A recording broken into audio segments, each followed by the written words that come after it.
Graphs of a tangent and cotangent. So on the first question here, it says find the exact value of tangent half or pi halves. Well, what do I know about tangent? I know tangent is sine over cosine, which is what? Y over x. Well, in order to determine what is tangent pi halves, we need to know what is sine of pi halves. Well, if I go to the unit circle, I know pi halves is right up here on the y value. That means it's 1. Then cosine of pi halves, well, right up there, sine is 0. How do I know that? Because it's cosine. Sine is the order pair, which we know is x comma y, right? So now let's plug it in. I got 1 over 0. Anytime 0 is in the denominator, your answer is undefined. All right. So now let's talk about number 2, the cotangent of pi thirds. So cotangent is the inverse of tangent. So let's write this out. So what I'm going to do is I'm going to plug in what I know. Well, what do I know about this? I know if it's the inverse, then I got x over y, then I got cosine over sine. So we need to figure out what is cosine pi thirds. When I go to the unit circle, I find that it's a half. And the sine pi thirds gives me square root 3 over 2. So it's good that you already know this without having to go to the unit circle. But if you need to check, it's always good to make sure check, you're right. Eventually you'll remember it. All right. So let's just plug in what we know. And so what do we got going on here? I'm going to rewrite it so it's easier to read. And now I'm going to apply the rule. Whenever you divide a fraction, you need to keep change flip. I'm going to keep the first. Change to multiplication, flip the second. Whoops. Let's fix that. All right. Well, what happens here? I notice there's a 2 over a 2 and it reduces down. So now I got 1 times 1 over 1 times square root 3. However, this is not my final answer. You cannot have a root in the denominator. So what I'm going to do is I'm going to multiply by its conjugate. What do I mean by the conjugate? I want the roots to go away. So I know if I multiply square root times a square root, I can write it as 3 times 3 because the roots are the same. Just take what's inside it, which is the radical, and multiply them together, which gives me 9. Well, what is the square root of 9? It's 3. So now I know that in my denominator of 3, I have 1 times the square root of 3. And this is my final answer. Okay.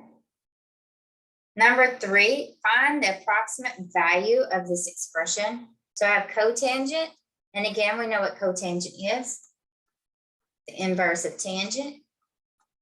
So I'm just going to plug in what I know. And if you notice here, this is not talking about degrees, so you want to make sure your calculator is in radians.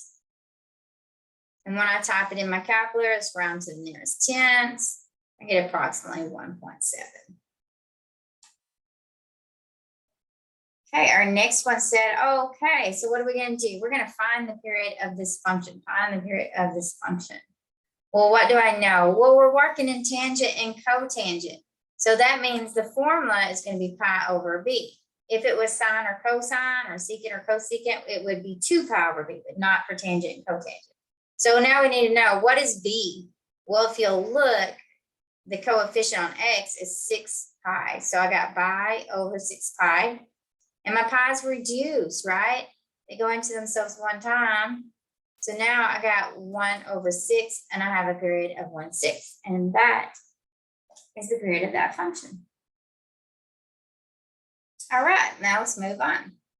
Now we're going to sketch at least one cycle. So you're given the sketches already, okay, of this graph. I would use, if you're working in a software that's giving you graphs, you can go ahead and graph it on another like Desmos or your graphing calculator and compare it, because sometimes they don't give you all the exact points and it may be helpful to you. But what we're going to do is we're going to determine the period of the equations of the vertical asymptote. So we just need to rewrite this. We need to state, what is A? Well, if you look, A is 1. And we know we take the absolute value of it to get the amplitude, but it's already positive. What is B? Well, if you notice here, the original says we write it like this, or cotangent. We can write cotangent. And notice B is not factored out. So what I'm going to do is I'm going to take this B, factor it out. And when I do that, what happens? It says that I have to multiply this by 2, or by whatever B is. And now I know what C is as well. So B is 2 and C is pi fourths. All right, so that's what we want to know. And you can list what D is, because the original says that it's a positive. Since we got a negative, we know it's a negative. Remember, D tells me if the graph moves upward or downward. Since it's negative, so move downward. C is going to tell me if it moves to the right or left, and since it's positive, it's going to move to the right.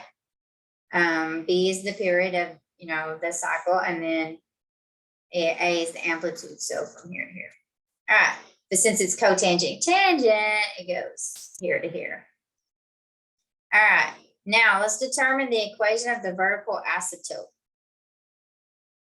So let's find the period. We are talking about cotangent, so we know it's pi over B, and what is B? 2. So it's pi halves. Okay, so we're good so far.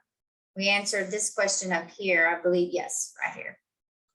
Now, this next one says determine the equation of the vertical asymptotes. Well, this formula here, we're going to use by plugging in K is some constant. Well, I know that K is going to be, my C and times K, and I don't need the parentheses. Let's rewrite it. My C times my K, so my phase shift times K plus, unless you get a negative, plus the C divided by B. All right, so let's figure out what that C divided by B is. C is going to be 4 pi. B is 2. So we're going to keep, change, flip. And now I got pi eighths. So C is pi fourths times K plus pi eighths. And this gives me my vertical asymptote.